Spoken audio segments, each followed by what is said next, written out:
오늘 여러분과 함께 계속되어지는 가스펠 프로젝트 치유하시는 예수님 네 번째 말씀을 나누게 됩니다. 요한복음 9장의 말씀으로 나누게 되는데, 하나님의 관점으로 보게 되다. 생각이 치유되는 그러한 사건이 일어나기를 소망하며 오늘 하나님의 말씀을 나눕니다. 우리의 생각이 변하지 않는 한 여러분 그 어떤 것도 변하기가 어렵습니다. 하나님, 특별히 하나님의 관점으로 변화되는, 그래서 하나님의 관점으로 이 세상을 보는 그러한 내가 되기를 원합니다. 주여 말씀하여 주옵소서. 자, 우리 그 마음을 가지고 우리 하나님 말씀 높이 들어보시길 바랍니다. 저는 여러분의 손에 늘 말씀이 있게 되기를 바랍니다. 같이 고백합니다. 시작. 주의 말씀은 내 인생의 빛입니다. 주의 말씀은 내 삶을 변화시킵니다. 주께서 말씀하신 대로 나는 하나님의 사랑받는 자녀입니다. 나는 축복의 통로입니다. 오늘도 주의 말씀에 마음의 문을 엽니다. 말씀하여 주옵소서. 듣고 깨닫고 말씀대로 살겠습니다. 아멘. 아멘. 자, 그 고백과 함께 우리 신약성경 요한복음 9장 말씀입니다. 요한복음 9장 말씀 가운데 우리 1절에서 7절까지 함께 읽음으로써 우리 하나님 말씀 받도록 합니다. 같이 읽습니다. 시작. 예수께서 길을 가실 때에 날 때부터 맹인된 사람을 보신지라. 제자들이 물어 이르되 랍비여, 이 사람이 맹인으로 난 것이 누구의 죄로 인함이니까? 자기니까 그의 부모니까? 예수께서 대답하시되 이 사람이나 그 부모의 죄로 인한 것이 아니라 그에게서 하나님이 하시는 일을 나타내고자 하심이라. 때가 아직 낮음에 너를 보내신 이의 일을 우리가 하여야 하리라. 밤이 오리니 그때는 아무도 일할 수 없느니라. 내가 세상에 있는 동안에는 세상의 빛이로라. 이 말씀을 하시고 땅에 침을 뱉어 진흙을 이겨 그의 눈에 바르시고 이르시되 실로암 못에 가서 씻으라 하니, 실로암은 번역하면 보냄을 받았다는 뜻이라. 이에 가서 씻고 밝은 눈으로 왔더라. 아멘. 맹인인 헬런 켈러에게 한 기자가 묻습니다. 맹인으로 태어나는 것보다 더 불행한 것은 무엇입니까? 맹인인 헬런 켈러가 대답을 합니다. 시력은 있지만 비전이 없는 사람입니다. 볼 수 있는 눈은 있지만 비전이 없는 사람. 비전 하면 텔레비전이 전부인 사람. 여러분, 비전이라는 것이 무엇입니까? 눈에 보이지 않는 것을 볼 수 있는 통찰력이라는 거죠. Beyond the horizon, 지평선 너머를 볼 수 있는 것. 그러니까 비전이 없다는 것은 눈에 보이는 대로만 살아간다는 것이죠. 여러분, 비전은 하나님 나라를 보는 거예요. 하나님의 영광을 보는 거예요. 여러분, 하나님 나라가 보이십니까? 여러분, 하나님의 영광을 여러분 보십니까? 그래서 성경은 우리에게 말씀합니다. 로마서 12장 2절 말씀에 너희는 이 세대를 본받지 말고 오직 마음을 새롭게 함으로 변화를 받아 하나님의 선하시고 기뻐하시고 온전하신 뜻이 무엇인지 분별하도록 하라. 이 시대가 주는 생각을 단절시키고 하나님의 관점을 가지고 살라는 거예요. 마음을 새롭게 함으로 패러다임 시프트, 사고의 시각을 바꾸라는 거예요. 하나님께서 너의 생각을 바꾸게 하라는 거예요. 그러면 하나님이 선하고 온전하고 기쁘게 여기시는 것이 무엇인지 분별하며 살게 된다는 거예요. 세 사람이 어느 날 함께 모였습니다. 만났어요. 한 사람은 평생을 산에서만 살아온 사람이에요. 다른 한 사람은 평생을 바닷가에서만 살아온 사람입니다. 그리고 또 한 사람은 평생을 도시에서만 살아온 사람이에요. 산에서 평생을 산 사람은 해는 산 위에서만 뜬다고 고집하고, 바닷가에서 평생을 산 사람은 해는 바닷가에서만 뜬다고 주장을 하고, 도시에서 평생을 산 사람은 해는 지붕 위에서만 뜬다고 그렇게 우기다가 어떻게 됐다는 거예요? 서로 한치의 양보도 없이 설전을 벌였다는 것입니다. 여러분, 무슨 말입니까? 자기가 경험한 것, 자기가 얻은 지식을 가지고 자기의 기준이 옳다고 그렇게 주장하지 말라는 거예요. 내가 원하는 대로만 생각하는 그런 편협하고 경직된 사고가 아니라 열린 사고를 가져야 한다는 거죠. 여러분, 신앙이란 무엇입니까? 신앙이란 시각이 변화되는 거예요. 관점이 바뀌는 거예요. 인생관, 물질관, 세계관, 가치관이 바뀌는 거예요. 세상은 소유의 많음에 복이 있다라고 말을 합니다. 그러나 성경은 마음이 가난한 자에게 복이 있다고 말씀합니다. 여러분, 하나님의 관점을 가져야 합니다. 하나님의 관점으로 볼 수 있어야 된다. 여러분, 아무리 교회를 오래 다니면 뭐합니까? 관이 바뀌지 않는데. 관이 바뀌지 않는데. 관이 바뀌지 않으면 아무 소용이 없는 거예요. 하나님의 관점을 가지고 사는 사람은 사건을 해석하는 방법이 달라요. 생각이 달라요. 태도가 달라요. 오늘 말씀을 보면 예수님은 제자들이 가지고 있는 이 유대주의적 이 사고 방식을 단절시킵니다. 유대주의 정신을 단절시키고 하나님의 관점으로 세상을 보게 하시는 거예요. 자, 오늘 말씀의 키포인트가 무엇이겠어요? 오늘 말씀의 키포인트는 그리스도인은 세상의 관점에서 하나님의 관점으로 변화되어 하나님의 기뻐하시는 일을 하며 살아가는 사람이라는 거예요. 자, 같이 읽어보시죠. 시작. 그리스도인은 세상의 관점에서 하나님의 관점으로 변화되어 하나님의 기뻐하시는 일을 하며 살아가는 사람이라는 거예요. 이것이 그리스도인의 삶이에요. 자, 오늘 말씀의 스토리는 이렇습니다. 예수님께서 길을 걸어가시다가 날때부터 맹인된 사람을 주목해서 보십니다. 요즘은 맹인이라는 것보다는 시각장애인이라고 그렇게 표현을 하죠. 근데 성경이 맹인으로 번역을 해서 저는 그렇게 오늘 사용을 하겠습니다. 그때 제자들이 질문을 합니다. 선생님, 저 사람이 맹인으로 난 것은 누구의 죄 때문입니까? 자기 죄가 많아서 저렇게 된 겁니까? 아니면 부모의 죄가 많아서 저렇게 되었습니까? 자, 이 질문 속에 그들을 지배하고 있는 유대주의적 사상이 있다는 거죠. 이 질문의 전제가 뭐예요? 이 사람이 맹인이 된 것은 죄 때문이라는 거예요. 이게 전제예요. 이 사람이 맹인이 된 것은 죄 때문이다. 이것이 바로 당시 유대주의적 그 사상이었어요. 하나님으로부터 벌을 받아서 그렇다. 이들이 가지고 있는 죄에 대해 두 개의 개념이 있습니다. 첫째가 뭐냐면 부모의 죄 때문이라는 거예요. 부모의 죄 때문. 고통과 고난의 이유는 부모나 할아버지나 선조가 죄를 지어서 그렇게 된 것이다. 선조가 죄를 지었기 때문이다. 이것은 십계명의 두 번째 계명을 근거로 이야기하고 있어요. 나 외에 다른 우상을 만들지 말고 섬기지 마라. 나를 미워하는 자의 죄를 갚되 아비로부터 아들에게로 3, 4대까지 이르게 하겠다. 그래서 이 말씀을 근거로 해서 아버지나 할아버지나 누군가가 죄를 져서 내가 고통을 당하고 있다라고 해석을 하는 거예요. 여러분, 이건 잘못된 해석이죠. 이 말씀은 내가 죄를 지면 내 자손까지도 벌을 받을지 모르니까 죄를 짓지 말라는 거죠. 그런데 내가 고통을 당하는 것은 부모 잘못이구나. 그래서 그들은 모든 고통이나 병에 대한 원인을 조상 탓으로 돌렸어요. 자, 이것이 그들이 가지고 있는 생각이에요. 그리고 둘째는 자신의 죄 때문이라는 거예요. 자신의 죄 때문이다. 그래서 신체적 불구나 병으로 고난당하는 사람에게 너가 하나님의 벌을 받아서 그렇다. 너가 하나님의 벌을 받아서 너 죄 때문에. 그래서 그들에게 죄책감을 갖게 하고 괴로워하게 했어요. 여러분, 죄가 고난과 죽음을 가져오는 것은 사실이에요. 하지만 항상 나의 죄 때문에 고난이 일어나는 것은 아닙니다. 자, 내가 음주운전을 하다가 전신주를 들이박아 다리가 부러졌어요. 내 죄로 내가 다친 것이죠. 그러나 음주운전하는 사람이 차선을 침범해서 내 차를 박았어요. 내 다리가 부러졌어요. 고난이 온 것이 사실이에요. 그러나 나의 죄가 아니라 남의 죄로 내가 고난을 받은 것이죠.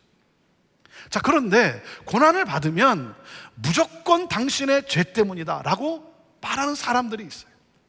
여러분, 상대방의 불행을 이런 식으로 너무 쉽게 판단하고 함부로 해석해서는 안 되는 거예요. 그런데 당신 죄져서 그래, 회개해야 돼. 그래서 이 바리새인들은요, 고난을 당하는 사람을 긍휼히 여기지 않았어요. 왜? 너의 죄 때문이니까. 부모가 잘못해서 그래. 그래서 고난당하는 사람을 긍휼히 여기지 않았어요. 오히려 정죄했어요. 가난한 사람을 무시했어요. 얼마나 큰 죄를 지었으면 사람이 저렇게 지지리도 못 사느냐. 오히려 저주하고, 그래서 죄책감에 사로잡혀 고통 속에 살게 하는 거예요.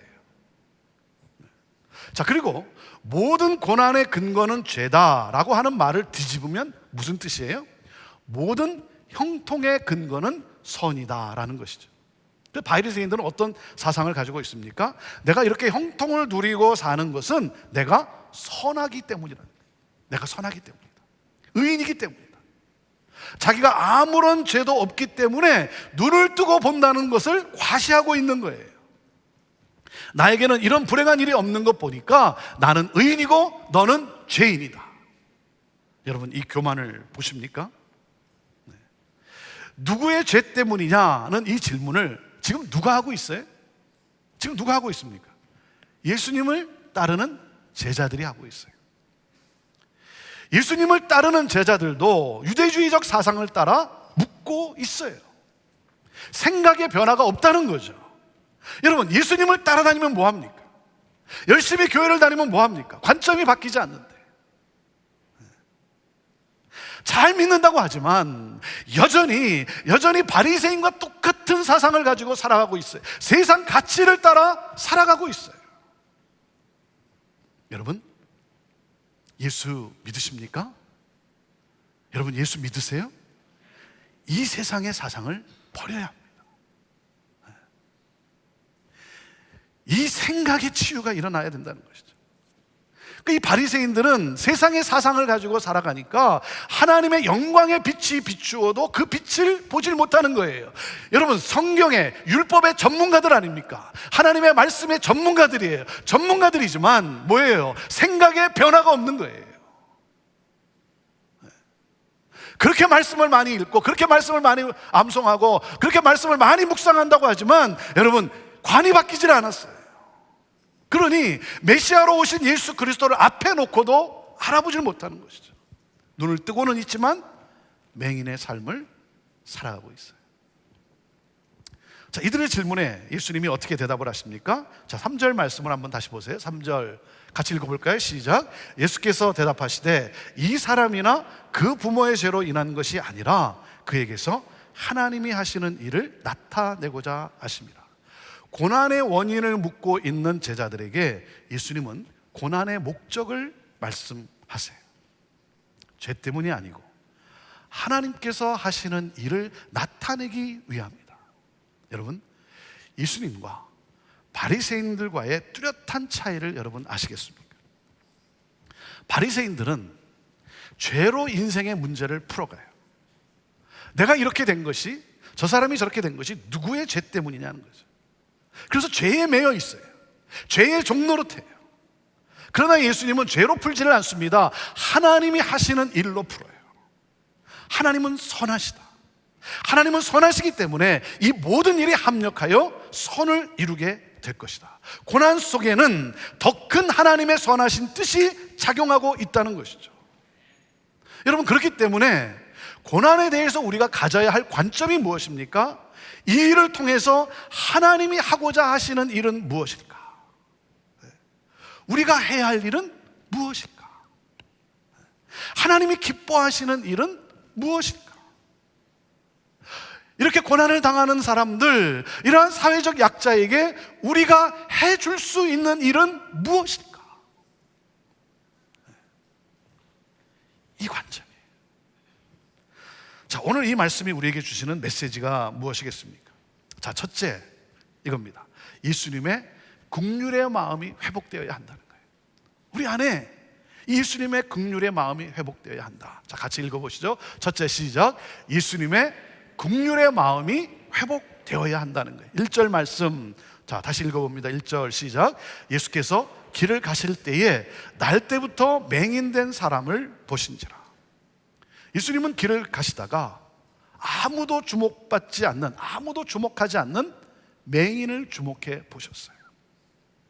소외된 삶을 살고 있는 이 인생, 사람들의 죄 때문이라고 하는 이 낙인으로 인해서 그의 영혼이 어둠 속에 갇혀있는 이 고통과 이 슬픔을 보시는 거예요. 그리고 예수님은 그를 긍휼히 여기셨어요. 긍휼히 여기시는 예수님께서 그를 고쳐주십니다. 왜요? 당신의 능력을 보여주고 싶어서요? 아니죠. 긍휼한 마음 때문이에요. 긍휼한 마음 때문에. 여러분, 목사에게 있어서 가장 중요한 덕목이 무엇이겠어요? 긍휼히 여기는 마음 아니겠어요? 네. 힘들고 어렵게 사시는 분들을 긍휼히 여기는 마음이 없이 설교한다면 그 설교가 무슨 의미가 있겠어요? 하나님, 이 마음을 잃지 않게 하여 주옵소서. 네. 여러분, 목양이라고 하는 것은 긍휼히 여기는 것 아닙니까? 그러니까 사역도 마찬가지 아닙니까? 여러분이 직분을 받고 그리고 사역을 합니다. 여러분, 사역의 중심에는 우리가 사역을 얼마나 잘하느냐, 내가 얼마나 훌륭한 일을 하느냐, 이런 게 아니죠. 그 중심에는 뭐예요? 영혼들을 긍휼히 여기시는 이 주님의 긍휼함이 있어야 하는 것이죠. 저는 이번에 우리가 IM 사랑 나눔 캠페인을 했는데, 그 캠페인을 통해서 참 우리 성도들의 그 중심에, 삶의 중심에 그 긍휼함이 흐르고 있는 모습에 너무나 감사했어요. 너무나 감사했어요. 지난주에도 몇 가지 사례를 여러분과 잠시 나눴지만, 네, 그 보고서를 이렇게 쭉 읽어보는데, 한수는 누구에게 이 사랑을 나눌까 의논하는 가운데 식당을 운영하는 한 순원, 자기의 그 순원이 매월 혼자서 매월 한 번씩 30분의 음식을 만들어서 노숙자에게 전해주고 있다는 사실을 알게 되었어요. 처음으로 알게 됐어요. 그 의논을 하다가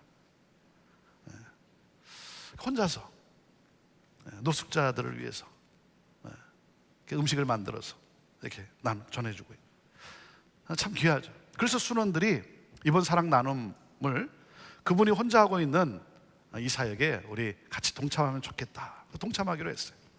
그래서 그 음식과 함께 이제 과일과 음료수를 준비하고, 그리고 노숙자들이 한 달에 한 번 빨래를 하는데 이를 위한 티켓을 구입해서 함께 나누어 주었어요.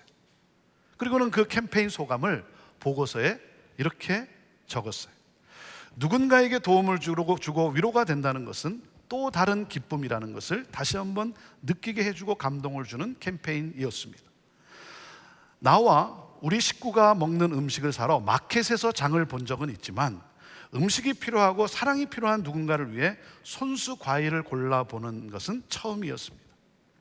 이 과일을 먹을 그분들을 생각하며 상태가 좀 더 좋은 과일을 고르기 위해 한 번 더 살피고 신중히 선택하면서 또 다른 기쁨을 느끼는 좋은 경험이었습니다. 하나님과 수고한 순 식구들에게 감사드립니다. 이번 사랑 나눔 캠페인을 통해 그 순의 이 고백들이 뭐냐면, 자기들이 더 큰 은혜를 받았다는 거예요. 본인들이 더 큰 은혜를 받았다는 고백이에요. 그렇잖아요. 여러분 이렇게 섬길 때 보면, 여러분 받는 사람이 기쁨을 누리긴 하지만 여러분 섬기면서 주면서 더 큰 기쁨을 누리잖아요. 그리고 더 큰 은혜를 누리지 않습니까? 그래서 이 나눔과 섬김의 기쁨을 경험하고, 그리고 또 어떤 순들은 자녀들과 함께 사랑을 실천하게 되어서 너무나 좋았다. 말로만 자녀들에게 이 사랑 실천에 대해서 가르치는 게 아니라 자녀들과 함께 이번에 이렇게 하게 되면서 너무나 좋았다는 거예요. 그리고 무엇보다 본인들이 하나님의 크신 사랑을 받고 있구나, 나야말로 하나님으로부터 크신 사랑을 받고 있고 참 많은 사랑을 받고 있는 그러한 나이구나 하는 이러한 고백과 함께 어려움 가운데 있는 분들을 위로하며 긍휼히 여기는 그러한 마음, 그러한 마음을 갖게 된 거예요. 여러분, 이것이 그리스도인의 삶의 모습 아닙니까? 예수님의 제자들은요, 이 맹인의 심정을 조금도 생각하지 않고 쉽게 말해요. 누구의 죄 때문인가? 라고 하는 이 제자들의 이 질문을 여러분, 지나가다가 듣는 맹인의 마음은 어떨까요? 그가 받을 상처는 헤아리지도 않고 단순히 호기심거리로 대하는 이 제자들의 마음 상태, 치유에 대한 관심보다는 신학적 논쟁에 빠져 있어요. 이것이 무서운 거예요. 이게 무서운 거예요. 교회가 타락하면 이렇게 되는 거예요. 고통당하는 사람이 치유되고 회복되어지는 것에 대한 이 관심은 없고, 누구 죄 때문인가라고 하는 이 신학적 논쟁, 그러면서 뭐예요? 나는 의인이다라고 하는, 나는 그렇게 하지 않으니까 나는 의로운 자다. 긍휼함이 없어요. 사랑하는 여러분, 예수님의 긍휼함이 우리 안에 회복되어야 돼요. 자, 그리고 둘째, 예수님의 관점을 가진 하늘의 관점이 회복되어야 한다는 거죠. 같이 읽어보시죠. 둘째, 시작. 예수님의 관점을 가진 하늘의 관점이 회복되어야 한다는, 3절 말씀을 우리 다시 한번 읽어보겠습니다. 3절 시작.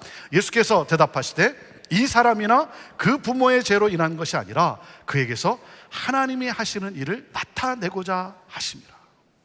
바리새인들은 고통을 죄라는 관점에서 보았어요. 그래서 뭐예요? 전생에 무슨 죄가 많아서. 우리도 그러잖아요. 우리도 예수님을 오랫동안 믿었는데도 보면 뭐 좀 일이 생기면, 가정에 무슨 일이 생기면 전생에 무슨 죄가 많아서, 내가 뭘 잘못해서, 이 모든 거를 이 죄로 해석하려고 하는, 그 하나님으로부터 벌을 받았다,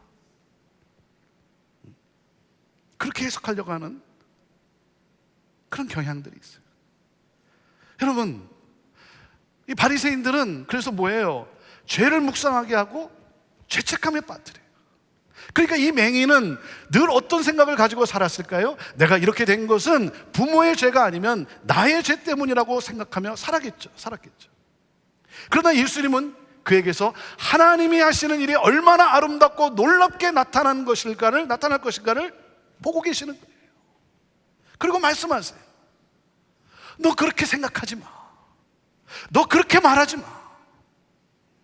그의 마음 깊은 곳에 있는 좌절로부터 그를 일으켜 세우십니다. 죄책감에서 해방시켜요. 그를 새롭게 창조해요. 그 사람 안에 있는 하나님의 형상을 드러내요. 이 사람도 하나님의 영광을 드러내는 축복의 통로임을 자각하게 하셨어요. 우리 가운데는 다른 사람보다 장애로 인해 힘든 길을 걸어가는 분들이 계세요.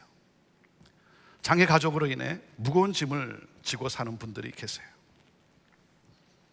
사랑하는 여러분, 오늘 하나님께서 여러분에게 말씀하고 계세요. 하나님은 여러분을 통해 하나님의 일을, 하나님의 영광을 나타내실 거예요. 하나님이 하시는 일을 나타내실 거예요. 여러분, 산다는 것이 힘듭니까? 형편이 어렵습니까? 여러분, 힘들지만 포기하지 마세요.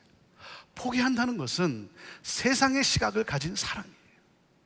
하나님이 하시는 일에 대한 기대를 접지 마세요. 하나님이 내 삶 가운데 행하실 일들이 얼마나 아름다울까 기대하세요. 여러분, 찬란한 빛이 내 앞에 있어요. 하나님이 하시는 일은 찬란할 것입니다. 그렇기 때문에 하나님이 하시는 일을 열망하십시오. 예수님의 관점인 이 하나님의 관점이 우리 안에 회복되어야 되는 거예요. 하나님이 하실 일, 이를 통해 하나님은 어떤 일을 이루어 가실까? 그 선하신 그 하나님의 그 영광을 우리가 바라보고 인내하고 기대하며 우리가 나아가는 것이죠. 자, 그리고 셋째, 오늘 이 메시지가 우리에게 스토리가 주는 메시지가 뭡니까? 셋째, 예수님을 만나야 진정한 회복이 일어난다는 것이죠. 같이 읽어보시죠. 셋째, 시작. 예수님을 만나야 진정한 회복이 일어난다는 거예요. 자, 7절 말씀을 같이 다시 읽습니다. 시작. 이르시되 실로암 못에 가서 씻으라 하시니, 실로암을 번역하면 보냄을 받았다는 뜻이라. 이에 가서 씻고 밝은 눈으로 왔더라. 자, 이 맹인이 예수님을 만났어요. 아니, 예수님이 만나주셨어요. 사랑하는 여러분, 진정한 회복은 예수님을 만나야 돼요. 예수님을 만나야 합니다. 예수님은 단순히 위로하시는 분이 아니에요. 그의 마음을 고쳐주십니다. 새로운 관점을 갖게 하십니다. 그의 연약함을 고쳐주십니다. 눈을 뜨게 해주세요. 인생이 바뀝니다. 그리고 기적의 주인공이 되었어요. 하나님의 영광을 선포합니다. 사랑하는 여러분, 인생이 바뀌는 것은 내 노력에 달려있는 것이 아니라 생명의 주인이시며 빛이신 예수님에게 달려있어요. 그렇기 때문에 예수님을 바라보세요. 그리고 고백하세요. 예수님, 나도 눈을 뜨게 해주세요. 예수님, 나를 고쳐주세요. 나를 새롭게 해주세요. 나도 하나님의 영광을 위해 살겠어요. 주여, 오늘 나를 새롭게 하여 주옵소서. 여러분, 예수님이 누구십니까? 빛이세요. 빛이세요. 그래서 예수님이 내 안에 들어오면 인생을 보는 관점이 완전히 달라지게 돼 있어요. 왜? 빛이 내 안에 들어왔기 때문에. 여러분, 눈이 있다고 보는 것이 아닙니다. 빛이 있을 때만 볼 수 있는 거예요. 그렇잖아요. 아무리 눈이 있어도요, 빛이 없으면 못 보는 거예요. 빛이 있을 때만 볼 수 있는 거예요. 그래서 빛이신 예수님을 영접하면 여러분, 인생이 해석되기 시작하는 거예요. 구약의 욥이 고통 중에 하나님을 만납니다. 그가 어떻게 고백을 합니까? 욥기 42장 5절에 그가 이렇게 고백을 해요. 내가 죽게 대하여 귀로 듣기만 하였사오나 이제는 눈으로 주를 배움나이다. 주님을 인격적으로 만나고 나니까 치유가 일어났어요. 하나님이 나와 함께 하시는구나. 인생이 해석되기 시작했어요. 오늘 저와 여러분에게도 말씀하고 계세요. 내가 너를 통해 나의 일을 나타낼 것이다. 너를 영광의 통로로 사용할 것이다. 너는 하나님의 영광을 드러내는 축복의 통로야. 하나님이 말씀하고 계세요. 여러분, 이 주님의 음성이 들려야 돼요. 그래서 예수님을 만나야 진정한 회복이 일어나는 거예요. 예수님은 이 맹인에게 실로암 못에 가서 씻으라고 명하세요. 자, 실로암의 뜻이 무엇이라고 했습니까? 실로암의 뜻은 보냄을 받았다는 뜻이에요. 보냄을 받았다. 예수님은 누구세요? 아버지로부터 보냄을 받으신 분이에요. 그래서 예수님께 가면, 예수님을 만나면 생명을 찾게 되고 광명을 얻게 되는 거예요. 그래서 예수님을 만난 사람은 이렇게 고백을 합니다. 나는 맹인이었습니다. 캄캄한 인생을 살아가는 사람이었습니다. 빛이 무엇인지 모르고 살았습니다. 인생의 목적은 잊은 채 먹고 마시고 입는 것이 전부인 양 살아왔습니다. 그런데 예수님을 만나서 새 생명을 찾았습니다. 광명을 얻었습니다. I was blind, but now I see. I was blind, but now I see. 인생의 목적을 발견했습니다. 나는 아직 부족하지만, 나는 아직 부족한 사람이지만 하나님이 하시는 일을 나타내는 삶을 살아가고자 합니다. 우리 예수님은 이 세상에 하나님 아버지의 일을 하시기 위해서 오셨어요. 여러분, 오셔서 하시는 일이 뭐예요? 아버지의 일이 뭐예요? 요한복음 10장 10절에 그 아버지의 일, 그 아버지의 일을 말씀해 주고 있어요. 내가 온 것은 양으로 생명을 얻게 하고 더 풍성히 얻게 하려 함이라. 생명을 얻게 하고 생명을 풍성하게 하고자. 이것이 바로 아버지의 일이에요. 이 일을 하기 위해서 예수님이 오셨다는 거예요. 자, 예수님을 만난 저와 여러분은 누굽니까? 저와 여러분 또한 보냄을 받은 사람들이, 하나님 아버지 일을 하기 위해서 보냄을 받은 IM의 IM. 어떤 일이에요? 생명을 얻게 하고 생명을 풍성하게 하는 일. 염려하게 하고 근심하게 하고 죄책감에 눌리게 하는 것이 아니라 생명을 얻게 하고 생명을 풍성하게 하는 일. 여러분, 사람들의 영혼을 살리면서 뭐예요? 사람들의 영혼을 살리고 그들로 뭐예요? 살맛 나게 하는 일. 살맛 나게 하는 것. 병든 사람을 치유하고 소외된 사람들에게 버섯이 되어주고 고통 가운데 있는 사람들의 고통을 덜어주고 그들이 얼마나 소중하며 하나님이 얼마나 사랑하시는지를 알게 하기 위해서 여러분 보냄을 받은 IM의 IM, I'm a missionary 선교사라는 사실이에요. 여러분, 생명을 얻게 하고 그리고 생명을 풍성하게 하는 것, 살맛 나게 하는 것, 기쁨과 감사가 넘치게 하게 하는 것. 이것이 바로 그리스도인으로서 이 땅을 살아가는 여러분 삶의 내용인 거예요. 예수님을 만난 사람의 삶이에요.